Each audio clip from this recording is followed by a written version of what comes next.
Hello everyone, আসসালামু আলাইকুম। Welcome to my charming place. আশা করি সবাই ভালো আছেন। আজকে আমি আপনাদের এই তিনটা পেন্টিং করে দেখাবো।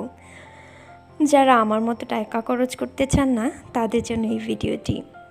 আমাদের লাগবে কার্ডবোর্ড এবং বক্রম, দুইটা দিয়ে আমি আপনাদেরকে ক্যানভাস তৈরি করে দেখাবো। কার্ডবোর্ডের সাথে গ্লু লাগিয়ে বক্রম দিয়ে কভার করে দিব। এর উপরে জেসু অ্যাপ্লাই করে নিব। এই তো তৈরি হয়ে গেল সুন্দর তিনটি ক্যানভাস। এই তিনটি ক্যানভাসের উপরে আমি অ্যাক্রিলিক কালার দিয়ে তিনটি boho পেন্টিং করেছি। আমি যদিও পেন্টিংয়ে তেমন ভালো না, তাও করতে পেরেছি, তো আপনারাও করতে পারবেন। এখানে আমি পেন্টিং করতে কয়েকটা রঙেরই ব্যবহার করেছি, যা একটা রঙের সাথে আরেকটা রঙ মিক্সড করে তৈরি করে আমি পেন্টিংটা করেছি। আপনাদের কাছে ব্রাউন এবং সাদা দুইটা রং থাকলেই আপনারা বহু পেন্টিংটা করতে পারবেন।